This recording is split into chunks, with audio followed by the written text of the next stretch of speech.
누가복음 23장 46절 한 절 합독합니다. 우리 다 같이 합독하겠습니다. 누가복음 23장 46절 시작. 예수께서 큰 소리로 불러 이르시되 아버지 내 영혼을 아버지 손에 부탁하나이다 하고 이 말씀을 하신 후 숨지시니라. 아멘. 자, 오늘은 예수님께서 십자가에서 하셨던 7개의 말씀 가운데 맨 마지막 말씀, 아버지 내 영혼을 아버지 손에 부탁하나이다 라는 제목으로 말씀을 증거할 때 우리 많은 은혜 받는 시간 되기를 축복합니다. 예수님께서 십자가에서 여러 말씀을 하셨는데 맨 마지막의 말씀이 오늘 이 말씀입니다. 사실 6번째 말씀이 무엇이었냐면 다 이루었도다 라는 말씀이었습니다. 다 이루었다. 제가 성경을 묵상하면서 또 설교를 준비하면서 하나님께 이렇게 기도했습니다. 하나님, 순서가 좀 바뀐 것 같은데요, 다 이루었도다 라고 하는 말씀이 7번째 나왔으면 좋겠고, 아버지요 내 영혼을 아버지 손에 맡깁니다 라고 하는 말씀이 6번째가 아닌가요? 라고 제가 이렇게 혼자 묵상하고, 이거 성경에 그렇게 나와 있는 거 아닙니다. 여러분들 오해하지 마시고, 우리 목사님이 이상한 얘기한다라고 하지 마시고, 제가 설교를 하기 위해서 한번 말씀을 드리는 거예요. 하나님의 뜻이 어디 있을까요? 라고 기도하면서 이 말씀을 묵상하는데, 왜 그러냐면 예수님께서 십자가에 못 박혀 죽으신 그 이후에 모든 것이 완성되었죠. 예수님이 대속의 은혜를 완성시켰고, 말씀의 모든 이루어짐을 완성하셨고, 또 구원의 세계를 이루시는 걸 완성하셨습니다. 완성하셨다, 이루셨다라고 마침표를 딱 끊으면 예수님의 권위와 예수님의 영광이 더 드러날 텐데, 그 말씀을 하시고 딱 끝나면 좋은데 마지막에 아버지요 내 영혼을 아버지 손에 부탁하나이다, 이 말씀이 왠지 약해 보이는 거예요. 여러분, 다 이루었도다, 뭔가 있어 보이잖아요. 내 영혼을 주님께 맡깁니다, 뭔가 없어 보이잖아요. 초라해 보이고 약해 보이고.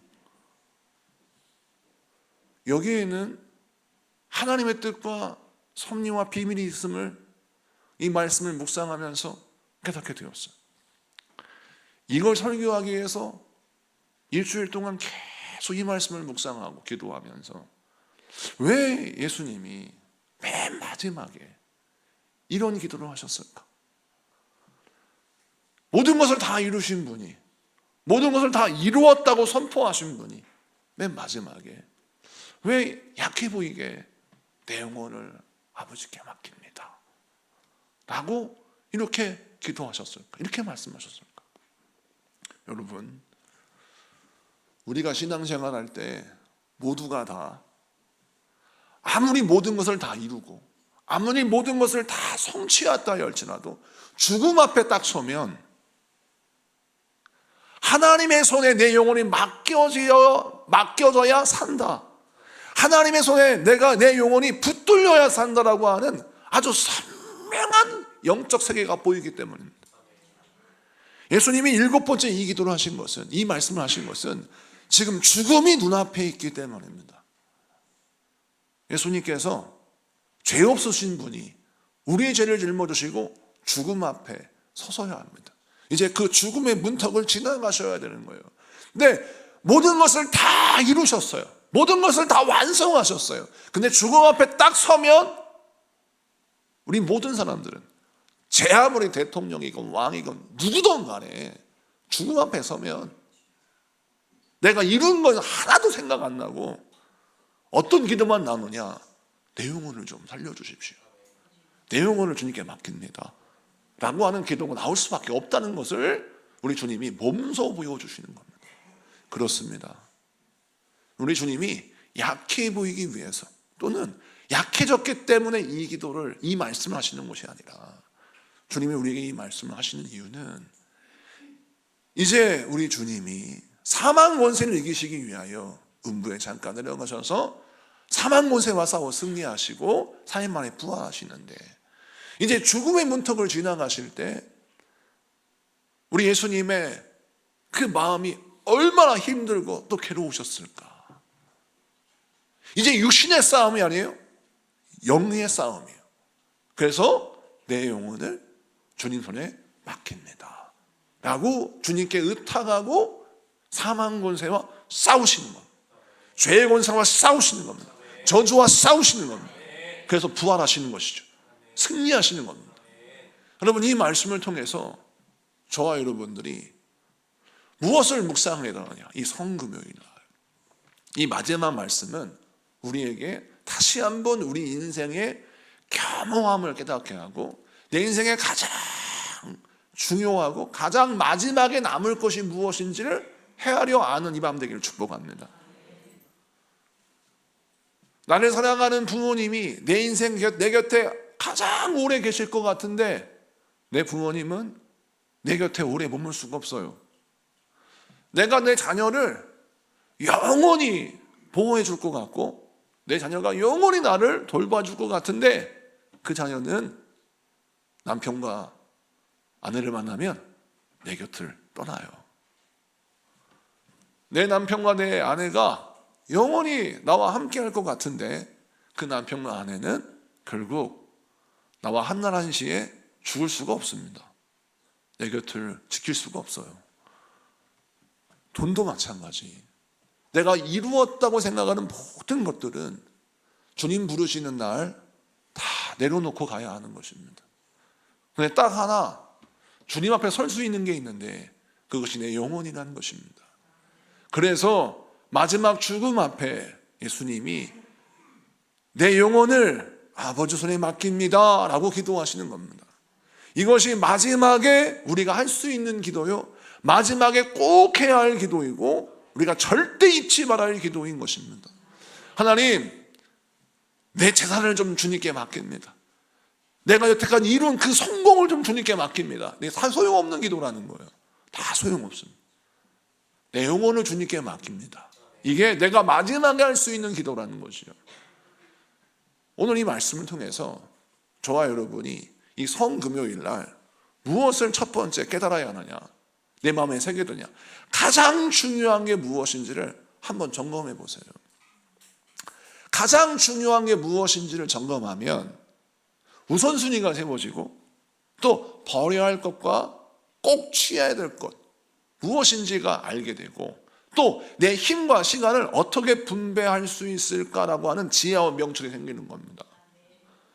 여러분, 무엇이 가장 중요합니까? 성경은 우리에게 말씀합니다. 예수님 우리에게 알려주십니다. 내 영혼이 중요하다는 거예요. 내 영혼을 살리기 위한 말씀, 내 영혼을 살리기 위한 은혜, 내 영혼을 살리기 위한 모든 것들이 나에게 인생의 가장 우선순위가 되어야 되고 가장 사모하는 기도 제목이 되었을 때 우리가 삽니다. 인간의 체면, 인간의 관계, 뭐 여러 가지 갈등, 이거 중요한 거 아니에요. 여러분, 꼭 내 영혼을 살리려고 하잖아요. 내 영혼을 정말 하나님 앞에 세우려고 하잖아요. 꼭 마귀 가요. 여러 가지 갈등과 여러 가지 염려와 근심과 상처를 통해서 우리를 흔들어서 우리에게 뭐라고 하시냐면 네 영혼만 살리지 마라, 내가 금은보화를 줄게. 네 영혼만 살리지 마라, 내가 너 편안하게 해줄게 라고 우리를 유혹합니다. 그럴 때 우리는 깨어 기도하며 무엇을 위해서 기도해야 되냐, 내 영혼을 살리는데 온통 집중해야 하는 것입니다. 그래서 승리하는 겁니다. 여러분, 교회는 화려한 건물을 자랑해서는 안 됩니다. 교회의 땅이 몇 평인지, 교회 건물이 몇 층인지, 또 교회가 얼마짜리인지, 이거는 우리가 그냥 우리끼리니까 재미나게 또 기쁘게 하나님 주신 복을 감사하며 한 얘기지만, 우리 인식 속에서 교회의 가장 중요한 것은 외모가 아니라, 외형이 아니라 하나님을 얼마나 더 사랑하는가, 우리 하나님께 내 영혼을 얼마나 사랑하시고 그 내 영혼이 얼마나 하나님 앞에 영적으로 충만한가, 이것이 우리 인생의 가장 중요한 재산이라는 거예요. 그래서 오늘 이 말씀을 통해서 다시 한번 내 마음에 꼭 새겨야 될 거, 오늘 나의 영혼은 안전한가, 오늘 나의 영혼은 하나님 은혜로 충만한가, 이것을 늘 묵상하면서 영적 삶이, 영적 생활이 여러분 인생 가운데 온전히 회복되는 여러분 되기를 축복합니다. 두 번째는 예수님이 큰 소리로 불러 이르시되라고 했어요. 내 영혼을 아버지 손에 맡깁니다 라고 했는데, 그때 마지막 온 힘을 다하여 큰 소리로 외치셨다라고 했습니다. 여기에서 이 큰 소리로 이르되 라고 하는 말씀을 강조하고 있습니다. 여러분, 누가는 의사입니다. 성령을 쓸 때 굉장히 과학적이고 의학적이고 좀 더 팩트에 가깝게 쓰려고 노력한 복음서가 누가복음서예요.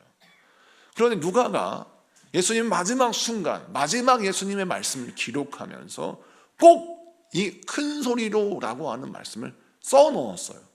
성령의 감동 가운데 써넣었겠죠. 근데 왜 예수님이 마지막 이 말씀을 큰 소리로 외쳤을까요? 이유는 무엇이냐면, 예수님을 둘러싼 모든 사람들은 어떤 나라에 미쳐 있냐면 이 땅의 나라에 미쳐 있습니다. 로마 군인들은 로마 제국이 영원할 걸 믿고 로마 제국에 붙들려 있어요. 또 유대인들은 자신들이 가지고 있지 않은 유대인의 왕국에 붙들려 있어요.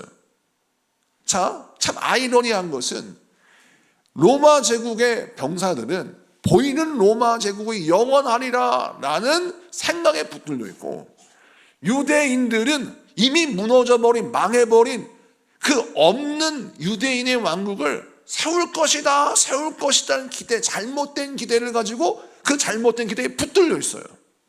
자, 그들을 향하여 주님이 큰 소리로 마지막 외치십니다. 내 영혼을 주님께 맡깁니다.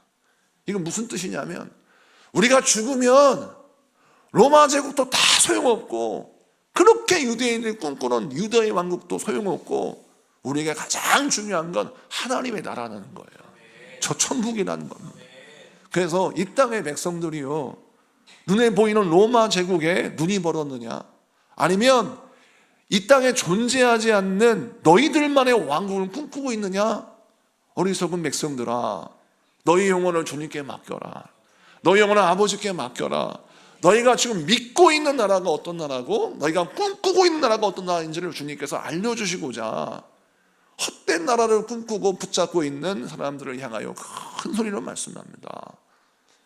사랑하는 성도 여러분, 여러분 어떤 나라를 꿈꾸고 있습니까? 여러분 어떤 나라를 붙잡고 계십니까? 여러분 하나님의 나라를 붙잡고 살아야 할 줄로 믿습니다. 세 번째는, 우리 주님께서 내 영혼을 아버지께 맡깁니다 이렇게 하면 됐는데, 아버지의 손에 맡깁니다라고 쓰여져 있어요. 성경 말씀 보겠습니다. 아버지 내 영혼을 아버지 손에 부탁하나이다 라고 했어요. 왜 하필이면 아버지 손에 부탁하나이다 라고 했을까요? 세상 사람들은 예수님이 초라하니까 예수님이 고백하시는 아버지 하나님도 초라한 줄 알아요. 예수님의 현실이 지금 굉장히 불쌍하니까 예수님의 아버지 하나님은 굉장히 별 볼 일 없는 신처럼 인지합니다. 실례로 로마 황제는 본인이 너무나 아름답고 위대한 왕이니까, 자기의 왕국이 너무나도 크고 자기의 왕좌가 너무나도 아름다우며 자기의 왕관이 누가 보기에도 흠모할 만해서 로마 제국의 황제가 스스로 신이 되어서 많은 백성들에게 나를 경배하라라고 가르쳤습니다. 근데 여러분, 세계 지도를 보고 세계 역사를 보니까 참 아이러니한 것은 로마 제국이 다스린 나라가 엄청나게 큰 나라인 것 같은데, 세계 지도를 보니까 저기 서쪽에, 우리나라 중심의 지도입니다 여러분, 원이 아니고 이 원으로 되어 있는 나라가 아니고 우리나라가 가운데 있고, 그 다음에 미국이 오른쪽에 있고 유럽의 왼쪽에 있는 전형적인 대한민국 중심의 세계 전도를 봅시다.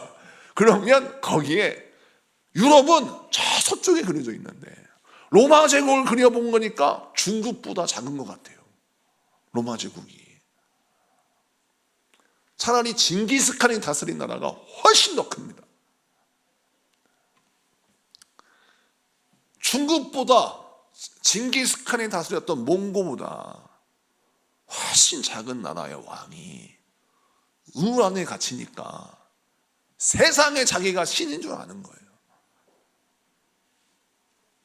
이 얼마나 우스꽝스러운 일입니까?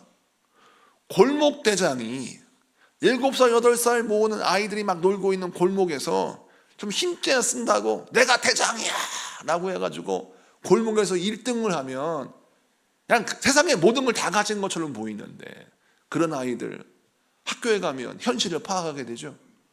우리 동네는 내가 최고인데 학교에 가보니까 세상에 저기 은행동에 온 애들이 힘이 더 세고 저기 둔산동에 온 애들이 훨씬 더 존인력이 강하고, 우리 동네는 힘도 못 쓰는 거예요. 인생의 말입니다. 우물안에 있으면 내가 전부인 줄 알고 내가 최고인 줄 알았는데 더 큰 세계에 가보면 아무것도 아닌 것을 깨닫게 되죠. 이 하나님의 백성들을 일컫는 유대인들이 세상의 힘에 붙들리니까 예수님을 십자가에 못 박는 일에 자들이 온 힘을 기울여서 결국 예수님을 못 박는 것 같으니까 하나님도 우스워 보이는 거예요. 예수님이 초라해 보이니까 하나님도 우스워 보이는 거예요. 그런데 예수님이 일부러 내 영혼을 하나님의 손에 맡깁니다 했을 때 이 표현은 무엇이냐? 관용적인 표현, 하나님의 손은 하나님의 권능을 말해요. 하나님의 권능이요, 주의 전능하심이요, 저의 영혼을 붙잡아 주셔서 주여 내가 사망 곳을 이기고 부활할 수 있도록 아버지 함께 하소서 라는 기도를 하시는 거예요. 세상의 로마 황제의 군대에도 사망 곳을 이길 수가 없습니다. 세상의 로마 제국의 그 강력한 힘도 사망의 저주를 이길 수가 없어요. 그런데 사망의 권세와 저주를 누가 이기셨습니까? 예수가 이기셨습니다. 할렐루야. 그런데 그 예수님이 그 모든 것을 이루실 때 삼위일체 되신 하나님의 손, 하나님의 권능이 함께 하셨다라는 거예요. 그러므로 이 말씀을 통해서 우리 주님이 우리에게 무엇을 알려주시느냐? 현실, 나의 현실이 초라하다고 해서 하나님이 초라한 게 아니에요. 나의 현실이 너와도 힘들고 어렵다고 해서 하나님도 정말 힘들고 형편이 좀 어려우신 것이 아니라는 사실을 깨달아야 합니다. 많은 분들이 착각하기를 교회가 좀 작으면 천장이 낮아가지고 막 소리 지르고 막 해야 되는데, 다른 교회 가면 막 천장이 막 붕 뚫려가지고 스피커가, 우리는 이렇게 다니는데 스피커가 막 이렇게 일자로 돼 있고 막, 그리고 강단을 이렇게 보는 게 아니라 막 이렇게 막 올려봐야 되고, 어떤 교회 가면 제가 설교하면요 현기증 나요. 막 너무 높아가지고 현기증 나. 그래가지고 이런 강단, 이 편한 강단에 설교하다가 부흥회 가면요 막 높은 강단에 올라가면 산 위에서 설교하는 것 같아요. 그리고 너무 멀어가지고 성도님들이 너무 멀어서 저 끝까지 잘 안 보여요. 그런 예배당에서 집회 인도하다 보면 처음엔 너무 어색해. 그런데 저도 사람인지라 너무 좋아 보이잖아요. 엄청나게 큰 예배당. 그런데 중요한 것은 거기에 눈이 멀면 뭘 못 봐요? 하나님이 큰 예배당을 함께 하시는 것 같은데 이 작은 예배당에 하나님이 함께 하시지 않는 것 같은 착각을 해서 하나님의 손을 못 보고 겉껍데기를 보는 거예요. 제가 큰 교회에서 부목사 했고 전사해봤잖아요. 큰 교회의 착각이, 어느 교회는 말하지 않을게요. 큰 교회에서 집회를 하고 인도하면서 제가 참 안타까운 건 뭐냐면, 교회가 크면 자기 영성도 큰 줄 알아요. 교회가 크면 자기가 믿는 하나님도 크신 하나님이에요. 그럼 교회가 작게만 하면 그 하나님도 작은 하나님이에요. 그래서 자기는 큰 형님이고 작은 교회는 작은 형님인 줄 알아요. 이는 얼마나 어리석은 짓입니까? 지금 이런 사고방식을 오늘 현대 교인들이 하고 있어요. 이것이 바로 망할 징조인 겁니다. 이렇게 신앙생활 하다가 열왕기상 하를 읽어보세요. 이스라엘이 그렇게 하지 말라는 우상 숭배를 합니다. 성경을 읽으면서 어떤 생각이 드세요? 이게 뭐 부모도 아니고, 하나님이 사사기, 열왕기상, 열왕기하를 읽어보면 부모 수준이, 이 사람들은 우상 숭배하고 두들겨 맞고 회개하고 다시는 안 그렇겠다가 하나님 용서해 주시면 또 우상 숭배하고 두들겨 맞고 회개하고 다시는 안 그렇게 하다가 하나님 용서해 주시면 좀 있다가 다시 또 죄 짓고. 이건 부모지 뭐 사람이 아니에요. 근데 이런 역사가 열왕기상 하에 반복돼요. 근데 왜 그럴까? 도대체 우상 숭배가 뭐가 그렇게 좋길래 왜 그럴까? 눈에 현혹되게 그랬습니다. 현혹되게. 제가 이제 성지에 직접 가보지 못했는데 성지 사진들과 고대 근동 역사들을 보면서 신전들을 보니까 그럴만해요. 우상들의 신전은 화려해요. 화려합니다. 우상들의 제사의 제의행위는 굉장히 음란하고 굉장히 풍성하고 굉장히 볼거리가 많아요. 아주 단편적인 굿을 한번 보세요. 무당굿. 여러분 섞었습니다. 무당굿은 섞었어요. 춤사위도 엄청나게 잘하고 막 이 장구 치는 거 보십시오. 막. 그런데 여러분 이렇게 우상 숭배가 그 당시에는 정말 화려한 성전, 막 어마어마한 성전에서 사람들이 제사를 드리는데, 그럼 하나님의 성전은 어땠느냐? 하나님의 성전은 솔로몬의 성전이 아름답다 하지만 실제 보면 우상 숭배 바알 신전과 하나님의 성전은 비교할 수 없이 초라해요.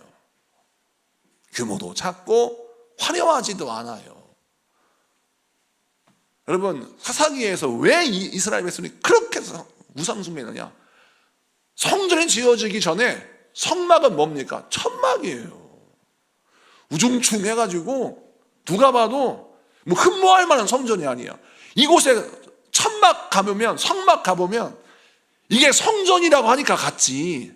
천막 앞에서 조용하게 앉아있는데 옆 동네만 가면 막 으리으리한 성전이 있고 막 으리으리한 신전이 있는데, 여러분 어디에서 예배드리고 싶어요? 으리으리한 곳에 가고 싶지.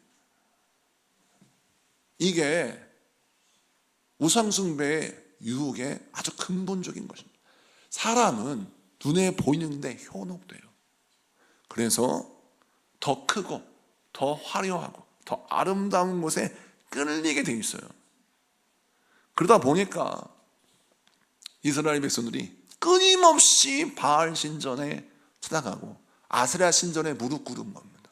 이유는 나의 현실은 비참한데 하나님의 성전 보니까 너무 세상과 비교했을 때 초라한 거예요. 나도 신세가 한신스러운데 하나님도 한신스러워. 나를 도와주신 하나님이 강해하셔야 되는데 나를 도와주신 하나님이 초라하게 느껴지니 이게 내 마음속에 받아들일 수가 없는 겁니다. 그래서 우리 예수님이 마지막 기도하실 때 내 영혼을 하나님의 손에 맡깁니다 라고 하면서 하나님의 권능이 임하여 사망 권세를 이기신 하나님의 권위, 하나님의 권세, 그거를 보여주시옵소서 라고 하는 메시지를 우리에게 주시는 겁니다. 여러분 복 있는 성도는 눈에 보이는 것을 따라서 하나님의 위대하심과 초라함을 결정하는 사람이 아니라 보이지 않는 하나님의 손을 바라보는 사람, 이런 사람이 복 있는 사람이에요.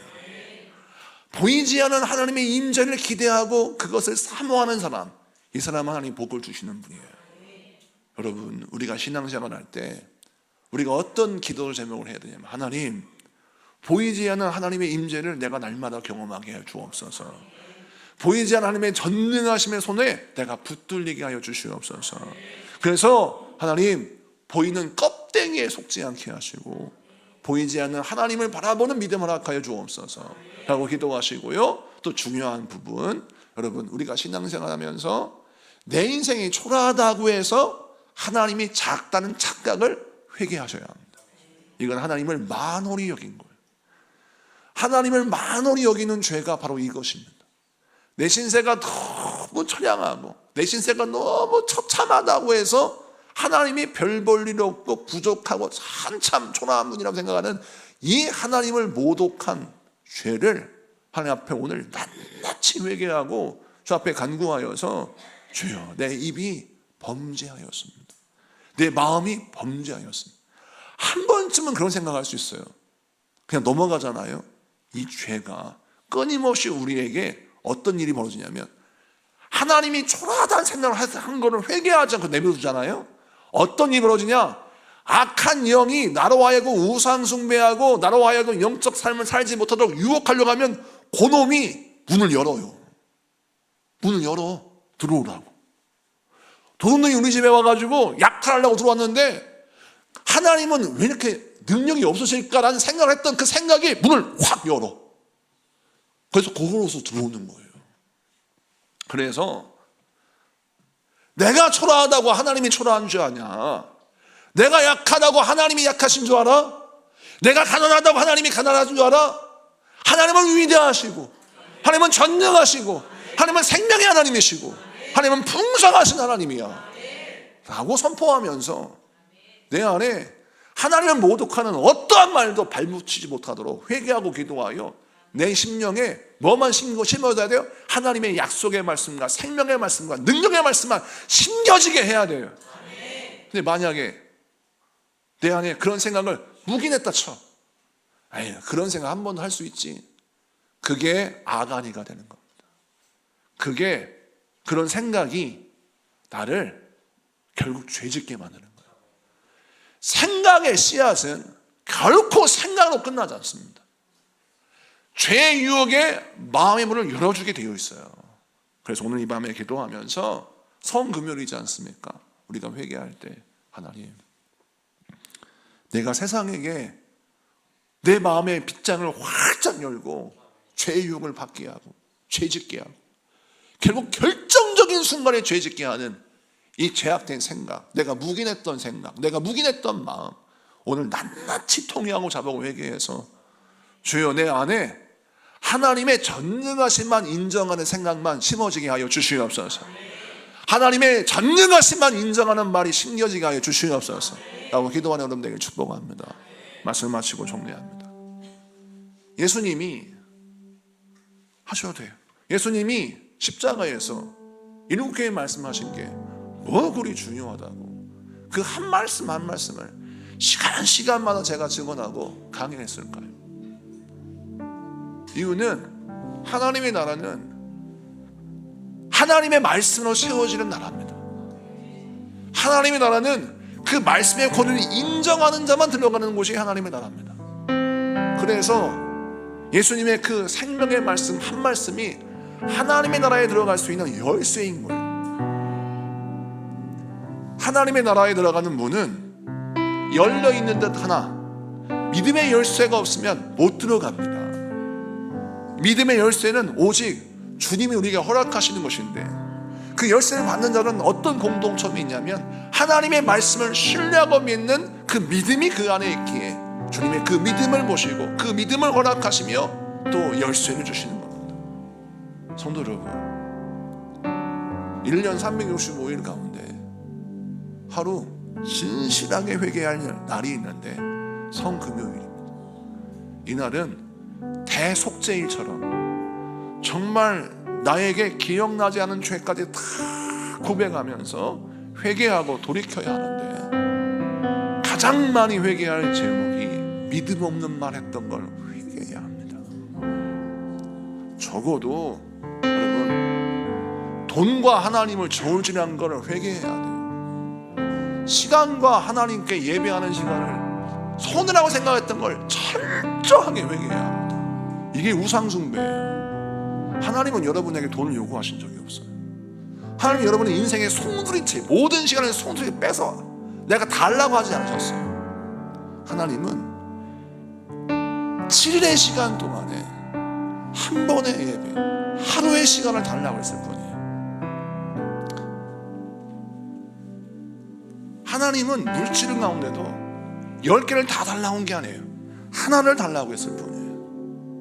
그런데 죄는 어떻게 역사하냐면 그 하나가 너무 아깝고 그 하루가 너무 아까운 거예요. 그런데 아까워도 말을 하면 안 되는데 말을 해.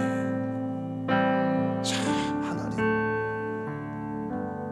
내 신세, 내 상황 몰라서 하는 말입니까? 하나님은요 왜 모르시겠어요?